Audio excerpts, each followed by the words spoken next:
Welcome to Talks at Google. I'm Megan. Jerry Saltz is winner of the 2018 Pulitzer Prize in Criticism and 2 national magazine awards. He's the senior art critic at New York Magazine and its entertainment site Vulture. Before joining New York in 2007, Saltz was senior art critic for The Village Voice since 1998 and was a twice Pulitzer Prize finalist during his tenure there. Jerry is a well-known social media user with over 1 million followers across platforms and a frequent guest lecturer at MoMA, the Guggenheim, the Whitney, and many others. Today, we're here to discuss his new book, How to Be an Artist. Please welcome Jerry Saltz. Hey, Megan. Hey, Google. Great to be here.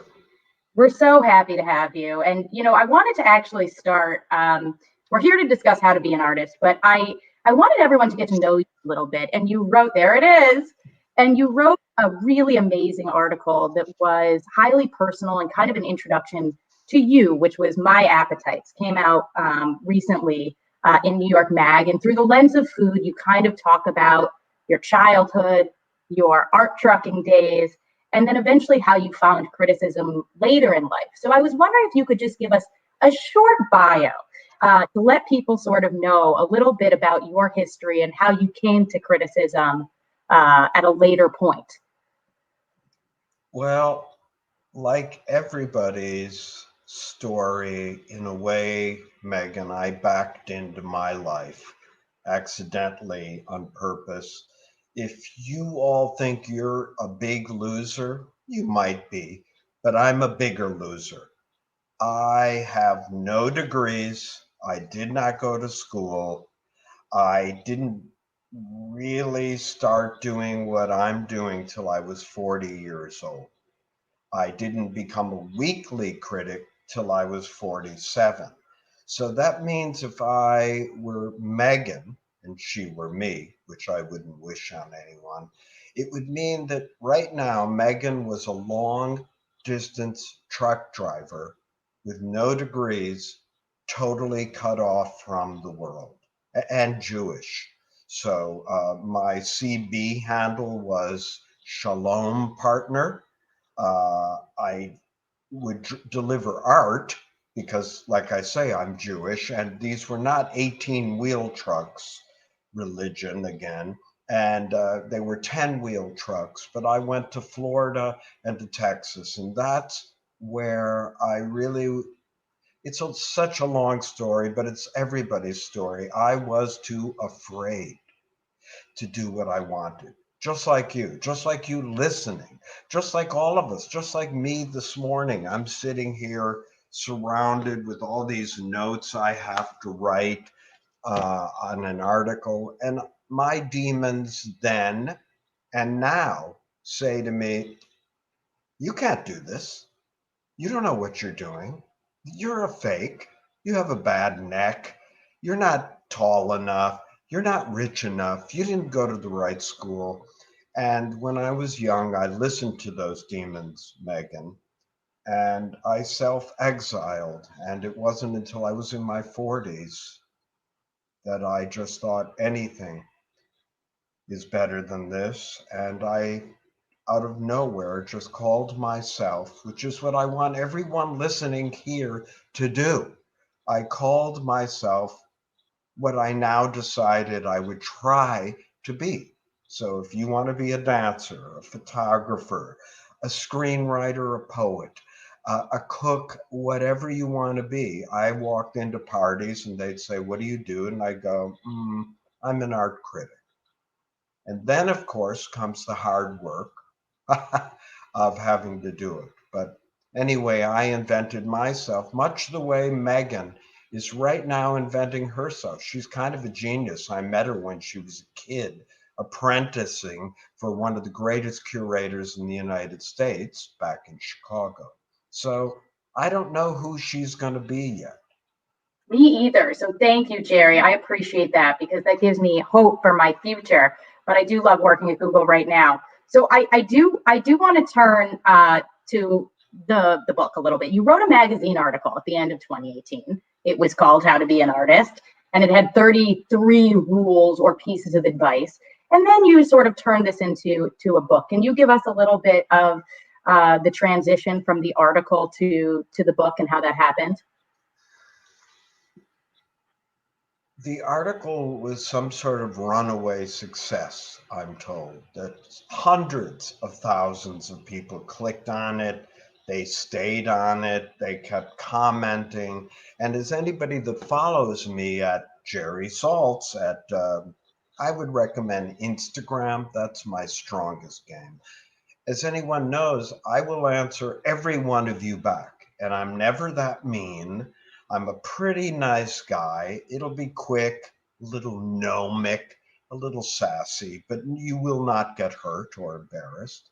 Um, and other people kept saying, and the second I finished the article about how to be an artist, which I would say I could never write a book called How to Be a Critic.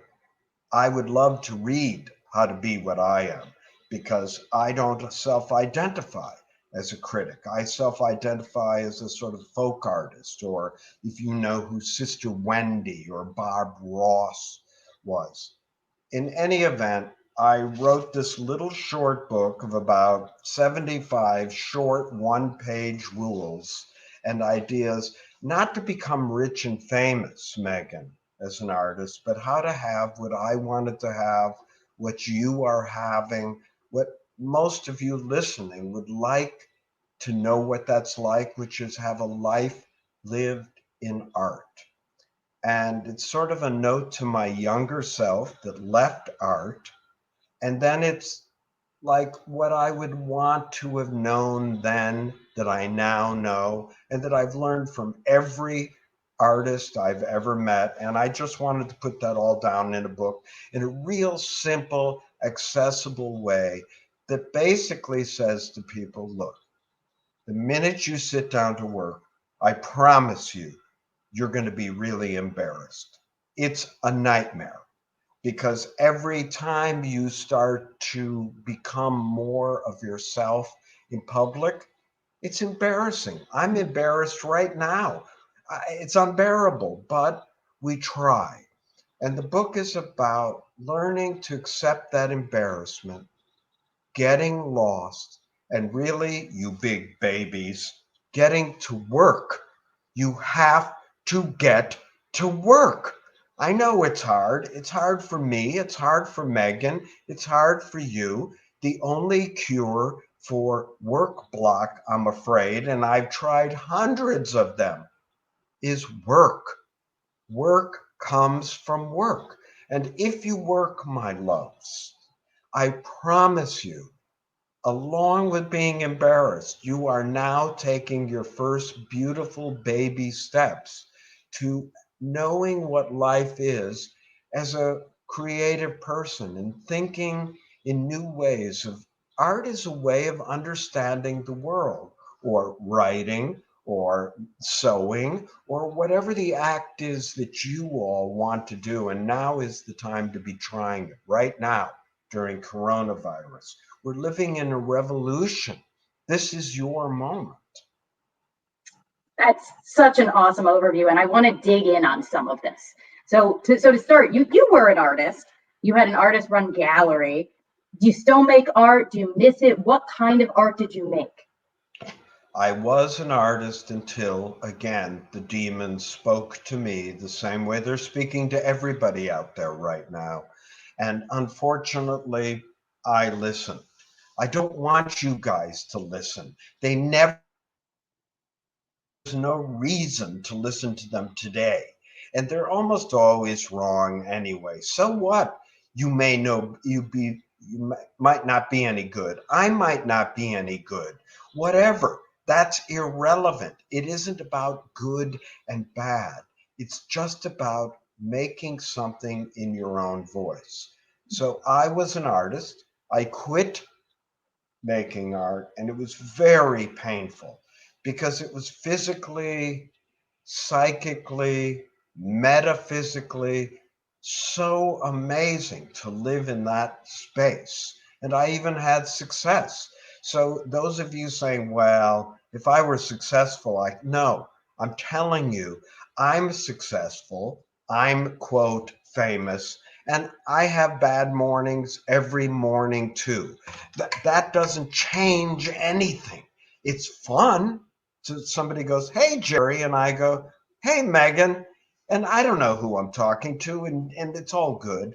But I guess what I want people to understand, most of all, is if they will just get to work, something will come of it. I promise you.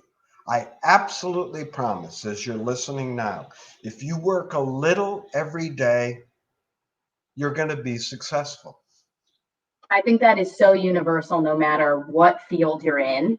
One question I sort of had was, did you get the question of how to be an artist a lot? You just said you wouldn't write a book on how to be a critic. Would you write a book on how to be a collector? Would you write a book on how to be a viewer? But you said there were so many people asking you how to be an artist, but in all sorts of different ways, and you distilled it down so simply. As I said, the book is like little chapters. Just each page has an idea. Like this one happened to say, "Accept that you might be poor." The other one says, "Define success." Let's just look at that. Look, we all talk about all the artists that make money, but the truth is about 1% of 1% of 1% of 1% of all artists make gobs and barrels of money. Of course, the art world that Megan and I dwell in, that we obsess over those 55 mostly white male artists. So we get jealous, we hate them, we read about their lifestyles, the whole thing. But 99.9% of us are not making that much money. And the minute you begin to sort of accept that, you'll see that if you then, as the book goes on to talk about define success, how big is the audience that you need? Does it have to be 30 million, 40 million? Look, each one of us are little crazy preachers or shamans that live on the edge of a village, and we're smelly and we talk to ourselves and we make things that we tell ourselves that other people need. And then we try to preach to our little congregations our truth. And for if you accept my bad, dumb, idiot truth, this will offer you redemption or salvation or something beauty. All art, in a way, Megan is saying, "I see you looking at me. I saw you from across the room. Come closer. Come closer. You're interested in me. And I'm interested in you being interested in me. Come closer. I love you. You love me." I mean, it's some crazy shit here. But each of us only needs to convince a handful of people to accept us. If you're an artist or a dancer or a photographer or a writer, you really only need, say, one dealer or publisher. That's one person to accept you. And then, how about money? You might only need, if you're an artist, about 5 or 6 collectors who will stick with you through the good times and the bad, when things are tough and when you're making crapola, which we all make, but we don't know it sometimes. You might need 2 critics. You're up to about 9 people. For God's sake, you can pull the wool over the eyes of 12 people. I have, Megan has over there at Google. If you can just fake 12 people up to pay you some crap amount of money that you wouldn't make anyway, that you'll begin to have a life lived in art and you'll be happy. I love that. So when we're talking about the goal of this book, you've mentioned a couple of things. It only takes a certain number of people in your village.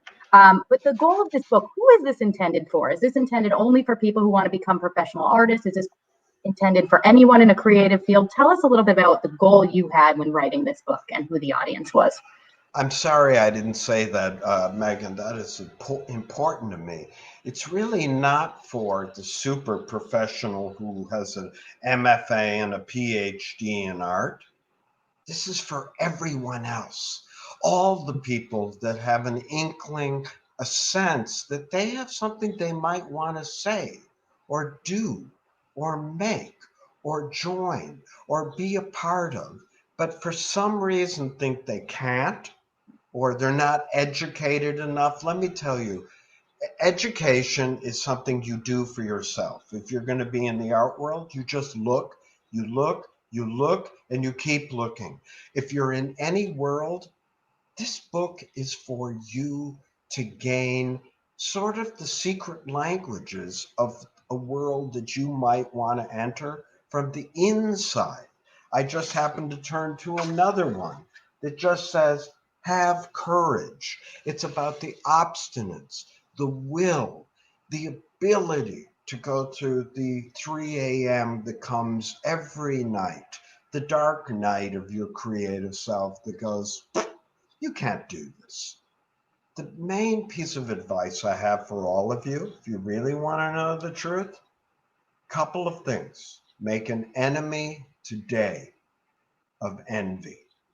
You've got to stop looking out at what everyone else has and telling yourself, she has more, he's better, he has the gift of gab. I don't really know what I'm talking about. The truth is, you are then in the service of those people. Make an enemy of envy because it only eats your art away from the inside. Get to work, you big babies. Be willing to be embarrassed, like I said. I think you should start an advice column, Jerry. That's And what I think you should do.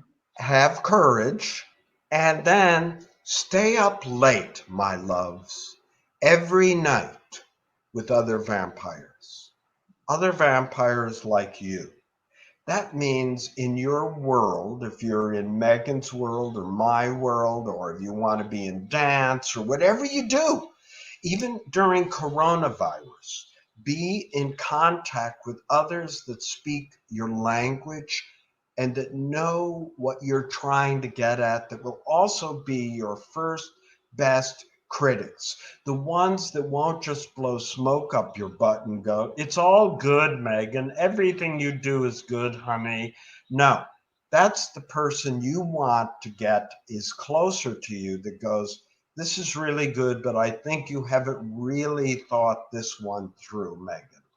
Those are the people you need. Form a little vampire coven, and you'll do it. I promise you, you can take over the world that way. It's going on in the streets as we speak, where all these vampire covens have now gotten together. And it turns out that the languages that they were developing in private for the last 5 or 10 years, they all have a lot in common. In this case, it's like enough with racism.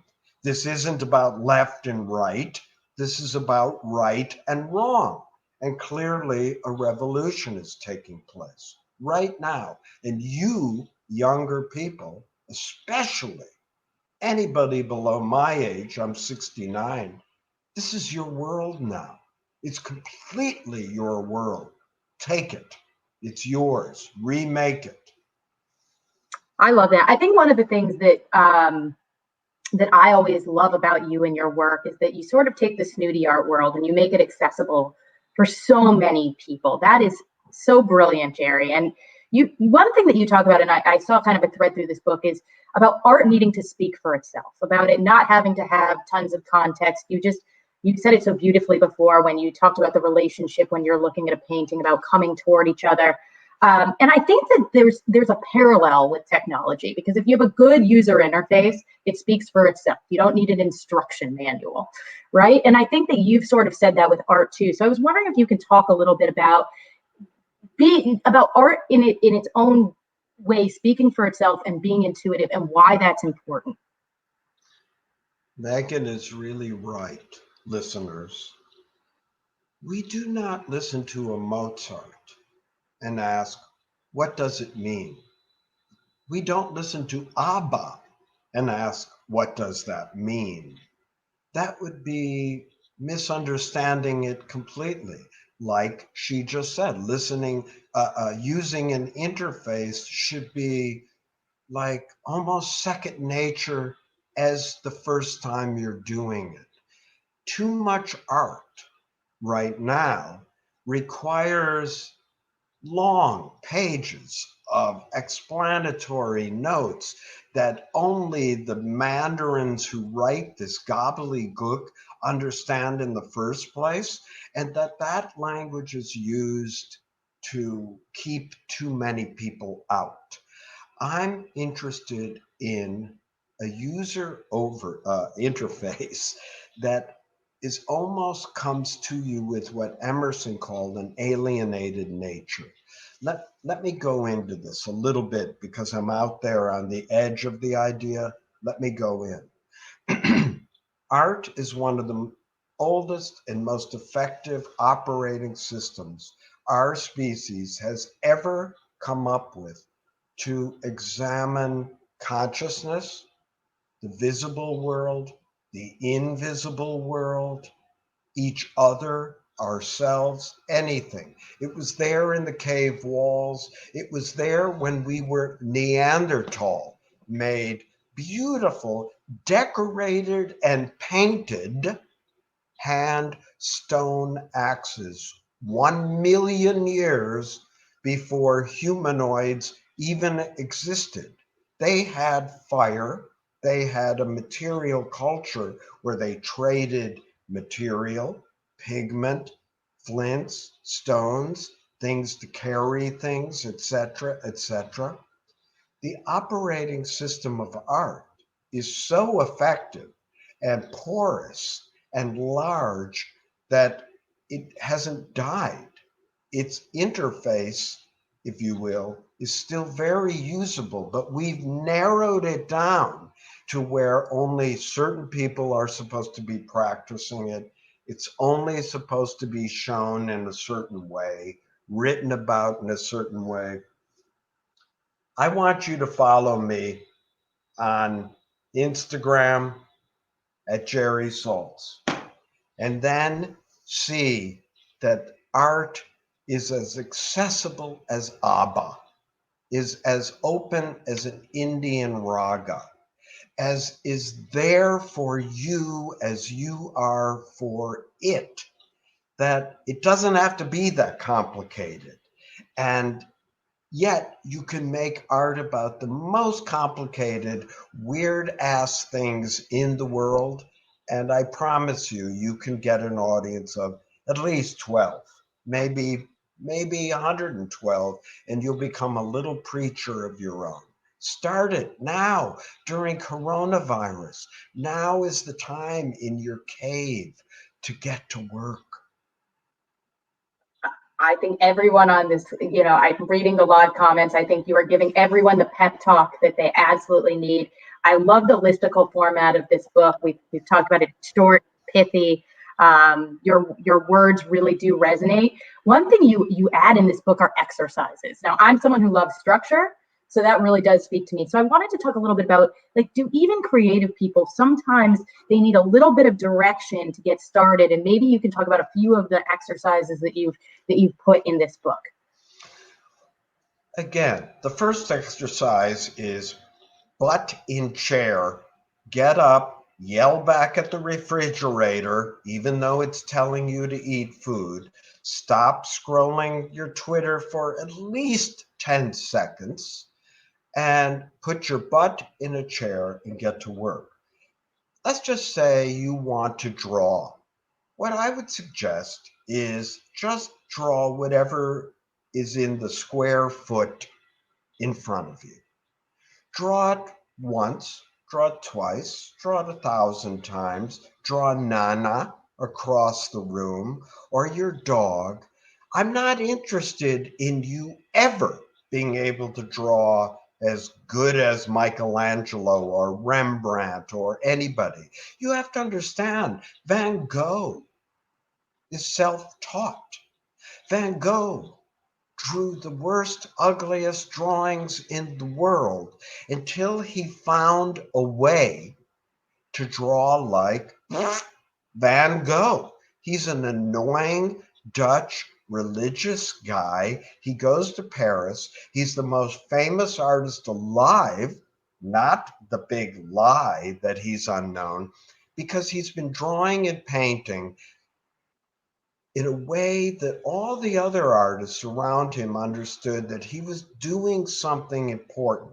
I can explain what that is later if people want to know. The point is to draw, to do the exercises that Megan is talking about that I'm have in this book in your own voice. That's all I'm interested in. Do your little dance for Instagram and post it. It will be horrifying, but in that little dance, you will see something that you think, that wasn't bad. And then you use that to do the next thing and the next thing, and you stop thinking about, is it good, is it bad? That is irrelevant. Who cares what you think, if it's good or bad, or what others think? You will not be defined by rejection, your own or others. That is for accountants. That's for clerks. That somebody comes and goes, this didn't add up the right way, Miss Megan. Forget that. This is your world. Put a sign over your door that says reality ends here or reality begins here. I don't care. That's what your world is. Make your own exercises, do them, post them, you big babies, and people will start to see how you see. It isn't that hard, and it's really kind of fun and sexy. I think everyone's going to go make art after this. You know, beyond the exercises, you have amazing quotes, anecdotes, paintings in the book. I mean, the book is like a little art history manual. Yeah. That's amazing. So I was curious, sort of, how did you balance sort of picking out those images to punctuate the book? I know you have quoted some of Roberta, your wife, in the book, which I think is very sweet. So I was wondering if you could talk a little bit about how you brought in those elements to the listicle. First of all, I'm married to Roberta Smith, who is the co-chief art critic of the New York Times. I love my work as an art critic. I doubt it, just like you doubt your work, everybody. But I do love it underneath. I'm just as deluded as all of you that I think maybe it's good. But truly, I think Roberta is the greatest art critic alive. And I'm really lucky that we got together when I was a long distance truck driver. How that happened, I will never know. I barely had hair then, just a huge loser. I was single at the time, so was she. And I do quote her, and I really think people should read Roberta Smith as a great first primer to understanding art. The way I picked the pictures, Megan, to go in this book, I just happened to open a page.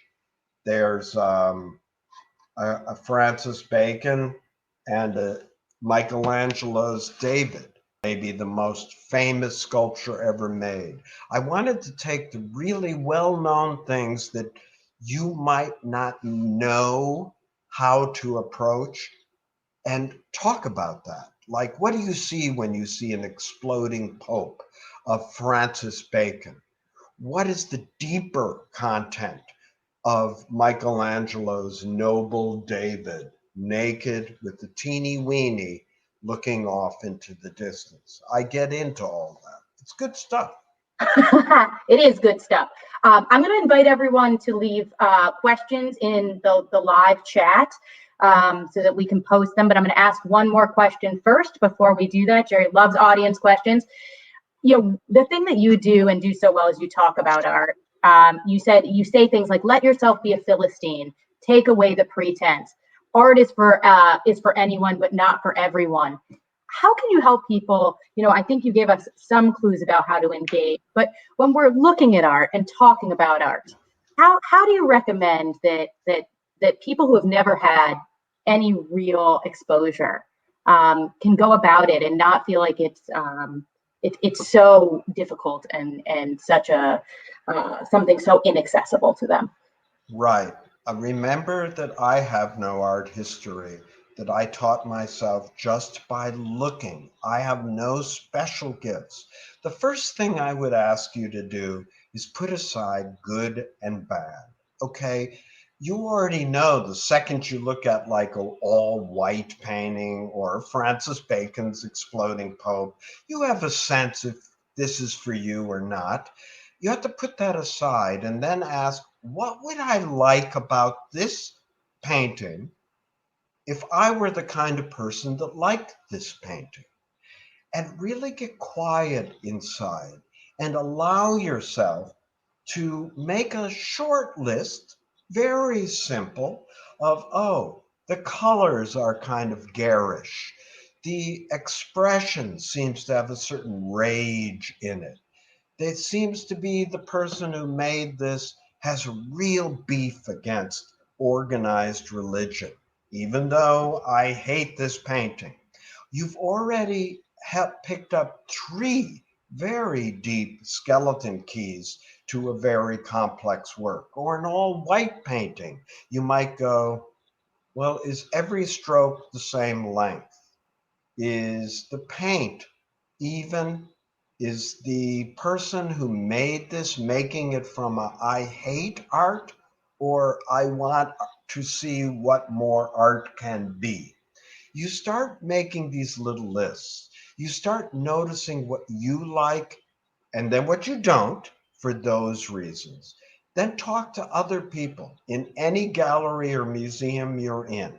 Without being a creep, especially men, I would recommend turning to the person on your left or right and just saying, what do you see in this? Not in a snotty way, but in a curious way. Your mind will be blown. I do this online every day, and my mind is blown by what people see in the biggest crap I've ever seen. It changes my mind every day, and it opens me, and it will open you more and more and more and more until you're like a river just flowing with possible things to use. And it doesn't take long to unleash the floodgates. I promise you, if you just stay open and get to work, you big babies. I love that. I would love to take an audience question right now if we have one. Okay, so this is from Odalena Kostova. What is your view on balancing between monetizing art and keeping your creative spark? I feel it difficult. I find it difficult to see my art as a job. It becomes less fun immediately.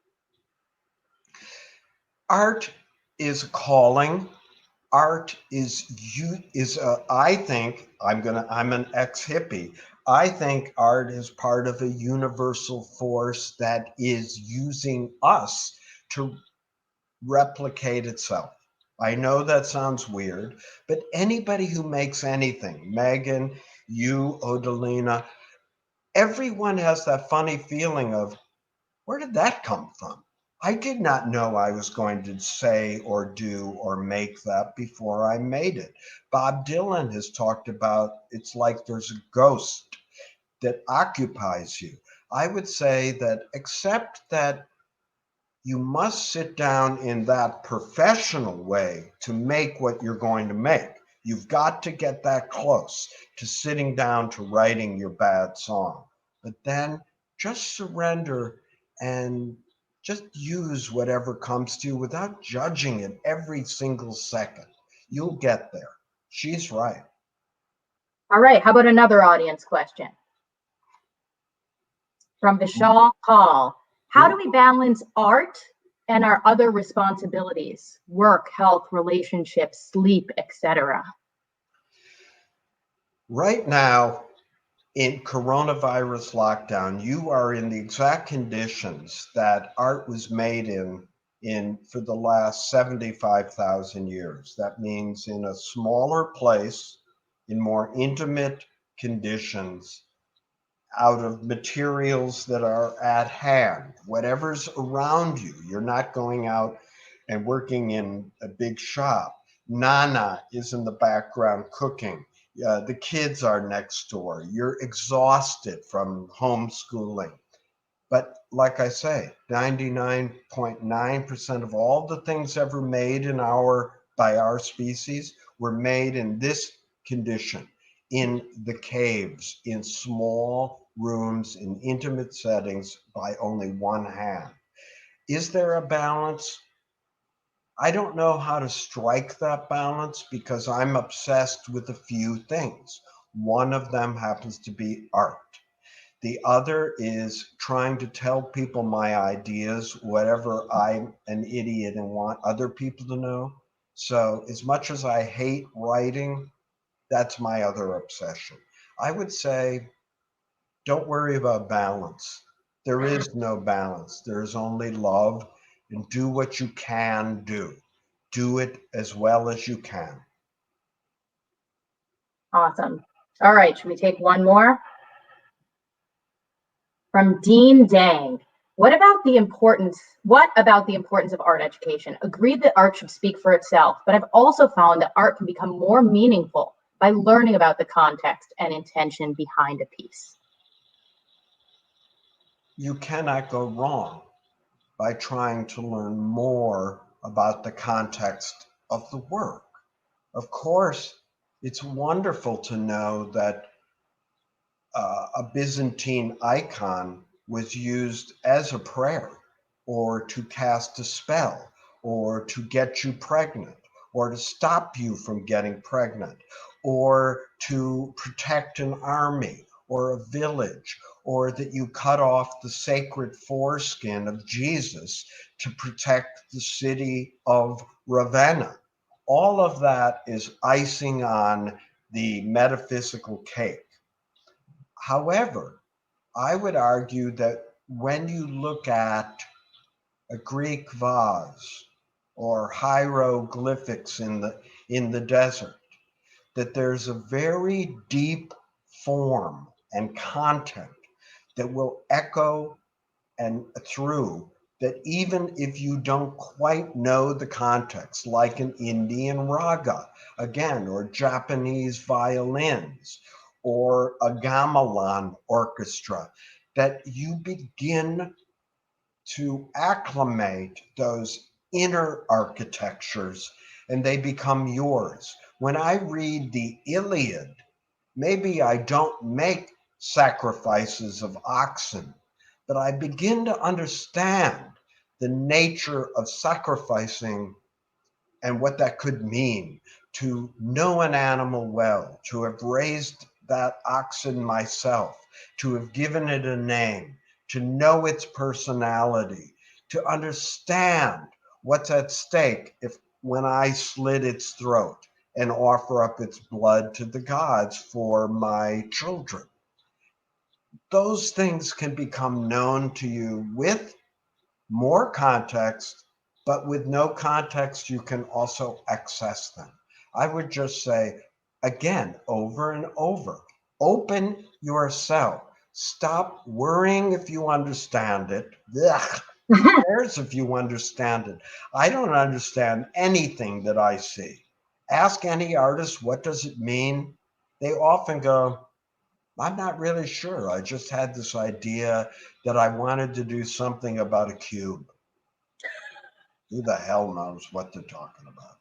They talk like shamans or crazy people because we're all half mad when we make something. Just accept that. Agreed. I'm going to take it back for 1 second. I do want to talk about the elephant in the room, which is COVID and the art world. And what your thoughts are right now on the role of galleries, how this has affected your writing, and how do you see this, actually shifting the art world? COVID, the meaning of the word catastrophe, it's a Greek word. It means overturning. It means the arrival of pain and change on the stage. We are living in a catastrophe. Catastrophes reveal fault lines that were in the play, that were in a system long before catastrophe arrived. We are very well with Black Lives Matter that obviously that was a system that was severely, rotted. And so again, somebody finally tapped it and the dam broke. Coronavirus has done the same with our healthcare systems, with our society, with politics, with economics, with everything. But now we come to Megan's question. What about our tiny, say, 2 million person art world? Well, it immediately revealed the cracks in the infrastructure that were already there. Okay. The art world it had answered every question with the same two answers. It got bigger and it got busier. So it became normal for people like Megan or art dealers to fly to London to go to a museum show. Well, she didn't get to do this, but it became normal for the art world to fly to London for a museum show and return that night. It became normal to go to Basel Art Fair and then fly to Torino and then fly to Paris for a museum show and then go to Hong Kong for another art fair and then make a studio visit in Shanghai. It became normal for art galleries to become almost like Death Stars and become so huge that they sucked up all of the artists from the entire middle tier. All of that, my loves, is gone. Will it come back? I don't think so. Certainly not the traveling. Once upon a time in the 1990s, I was lucky. I built an art world. Along with a million or two other people, I built a big, beautiful, new art world after two giant recessions and AIDS had decimated the art world's creative ranks. And politically, we had become so radical that we were on the outside for good. Those were the perfect conditions to create a new art world that grew, was beautiful, and then got big and busy and ugly. You all listening to this, batons are being passed. You are being tasked with building a new art world, a, with an art world with an infrastructure of compassion, of comfort, of community, of agency. The art world I built was beautiful and good, but it didn't have those things. It was open, but not open enough. Yours will be open. The canon was already being stripped and torn down. Now the canon is blown apart. It doesn't mean that Picasso is off limits. He's pretty good. If you kids want to throw him out, I can't stop you, but it's time. 51% of the population is female. 51% of the artists allowed in could be female. There'll be mediocrity, but there's been 50,000 years of mediocre white male artists. Surely we can begin to sort through the mediocre women, Black artists, Latina, etc. We can do this, and it's your job. I may never set foot, having never gained immunity, because I'm old, back into your art world. I will love you from afar. I can write about you from here until there's no more need for my work. But now, during coronavirus, and viruses come, but viruses go. They always go. In 12 months, 24 months, 36 months, I don't know how many months, the art world is yours. I may never set foot in it. You ask me what's going on now. The answer is, you tell me what's going on now. It's just like the movie Apocalypse Now. When you're chasing somebody to the other side into Cambodia, and you realize the old order you once knew, it's already gone. It's already gone. That world is gone. Well, Jerry, I sincerely hope to see you're a pillar of the art world. I love seeing you out and about, and I truly hope that we're able to do that again in the near future. So that is my hope. But sort of as a follow up, technology. There's all these online fairs now. You're writing about art online. What do you think that takes away? Like, what's the difference between seeing an artwork in person versus this new digital world? And is anything good coming of it? Like maybe transparency in prices, or giving more people who aren't able. You mentioned travel. Travel was a big part of the art world. Now all of a sudden you don't have to travel. You can live in one country and you can see, an artist in Romania, right? So what good is coming out of this that we might want to keep? That's a beautiful question. First, there's two sides. One is local, local, local. Right now, since there won't be that much travel, your little art world, wherever you are, whatever city, and you need to be around other artists, even if it's online, whatever small group you're involved in, those are the people that are really important to you now. Those audiences, those critics, writers, collectors, galleries, museums, dance halls, whatever. But Megan is asking a really important question. What about? I am too old to have ever had sex online, but people do it. So if you can have sex online, for God's sake, I'm sure you can look at art online and have an okay time of it. Is it as good as it is in person? You tell me. You're the people out there doing it both ways. I think I would rather see and have preached a lifetime of seeing art in the flesh. Yet I love Japan and I've never been to Japan. I love Antarctica and Australia and have never been there. So Megan is right. Right now, if these antenna can intertwine and have, aesthetic sex and transfer and energy that way, I'm good with that. It's all on you. As an old person, I still have no one ever taught Roberta and I how to do the Netflix. We're 6 generations behind you. All I can say is use whatever tool you have, any tool you have to connect.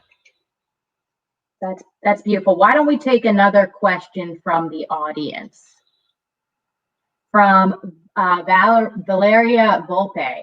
How do you pick an idea to focus on instead of flirting with so many ideas and not giving any one of them enough time to develop? Right, Valeria. Boy, every time I pick up a book, I don't know if you have this, I read it for 3 pages and think, oh my God, I should be reading a different book. That book seems like maybe it's the important one. No, this one. It's hard. As an artist, I can only say to you, get your ass in the chair, sit down, and work for 20 minutes. Can you do that? See if 20 minutes with an idea will start to yield something. If it doesn't, maybe start again. When I'm going to write on something, it is like that flirtation. What is flirtation? It's in a way when you feel the hit of little fish on your line hitting the bait and you feel a weird electric charge, like, oh, there's something about this that's really garish or ugly or bad or good or beautiful. Start to try to reel that in. And again, I said it before, get quiet inside. Calm the critical fucking voices and see what's there for you. You never know what you're going to make until you start to make it. Try everything and don't get stuck on just one thing. I'll slap your hand. Very bad. Very bad if you do that. So we'll do one more audience question and then I'll take it back for a minute. if that's possible. From Arash, can art flourish without an artist? Meaning, how much of art and its reception influence is dependent on the artist and their ability to advocate for or champion their art? Ar- what was the name? Arish? Arash. Ara. Really good question. Here's the thing. You are your best advocate. You are absolutely right. If you're not going to speak up and stand up for your work, and I don't care, people, when you say, well, I don't know how to talk about my work. Sorry, you better keep it simple, stupid. That's my first piece of recommendation. Don't talk about, I'm trying to resolve the Marxian dialectic between nature and culture. Everybody will start getting sleepy. Just say whatever you're thinking. Like, I woke up and I'm interested in magic tricks or driving with my eyes closed. That was my dream, blah, blah, blah. Keep it simple, stupid. But once your art is out in the world, my darlings, without you, like my work goes out every day, it's on its own. And then it takes on a new life. Let me very briefly just tell you that your Hamlet and my Hamlet are different. And my Hamlet is different every time I see it. That's how great art can be. That it's never the same when you look at it. A Norman Rockwell is good, but it's always the same when you look at it. A Cy Twombly, that's a really scribbly, crazy, abstract artist. It's maybe weird, but it's different every time you look at it. I love that.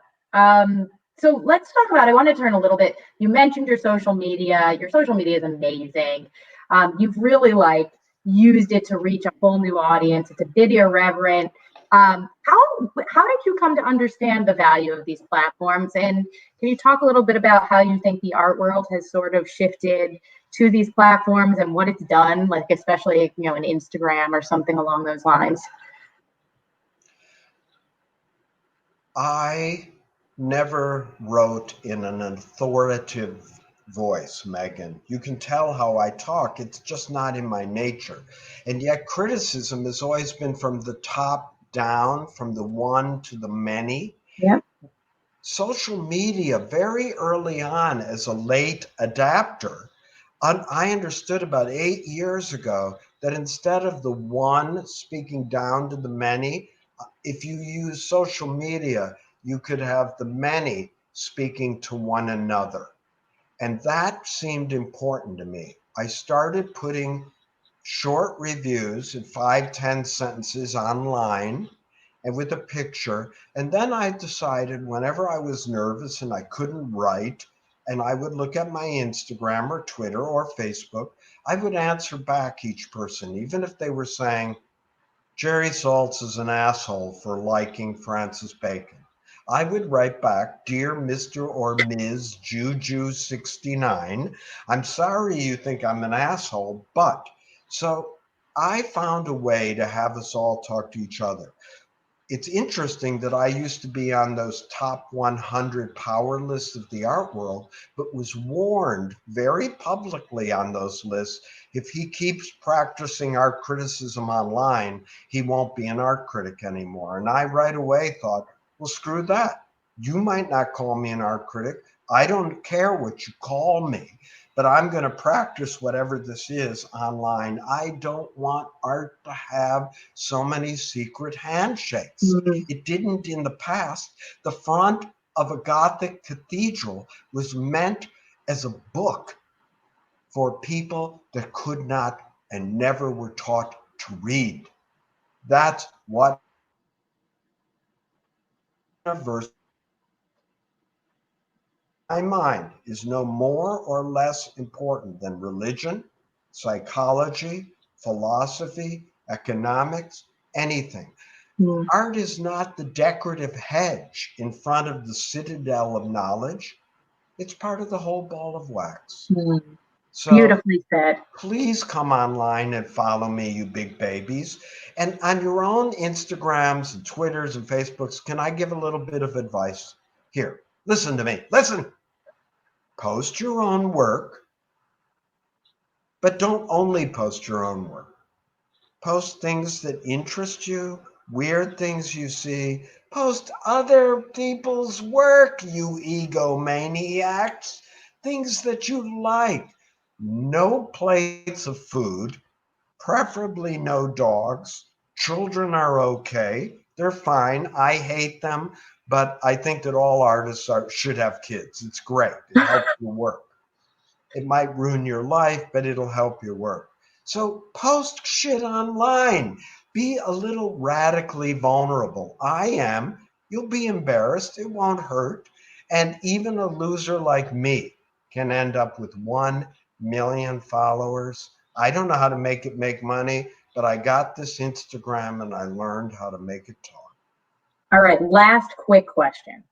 What do you think the role of corporations in the art world should be? You know, we're specifically here, we are at Google. What do you think about artist residencies? What do you think is the responsibility of corporate America in the art world? More. You can be the Catholic Church, Google. Every corporation is the Catholic Church. Real estate is decimated. Give all your goddamn square footage to you're tired, you're weak, you're poor. They can't rent it out anyway anymore. So start renting it for cheap. Listen, it's your job as artists to learn how to steal the money from the Google people, okay? Or from every corporation or every residency. That's your job. It's always been your job. It's not that hard to act like an idiot shaman and talk Megan into like a 6-week residency. She's as game as I am. She's a great eye. Just approach Google with your stupid idea and don't always go, well, I need $112,000 to build the sculpture in back of the Brooklyn Museum. Screw you. Build it out of foam, out of styrofoam, out of cardboard and propose it, okay? Don't be such a, special. The world doesn't owe anybody a living. I'm sorry if you weren't born rich. She wasn't, I wasn't, we're resentful, but we go on with it. Get on with it, you big babies. And corporations, I don't care if you're virtue signaling or what you're doing, just build it and they will come. Build it now. You are the richest corporations and companies on earth, and even the poor ones. We pretend we like you. You pretend you like us. We get together. We use each other. It's fabulous. Jerry, you are an absolute delight. Everyone, please go out and get your copy of How to Be an Artist. Please. It has wonderful advice. And we cannot thank you enough for being here with us today. And we look forward to seeing you back on the streets of New York in the art world. I feel the same about all of you. Go have a life lived in art. I love you all. Make work tomorrow. No, make work today.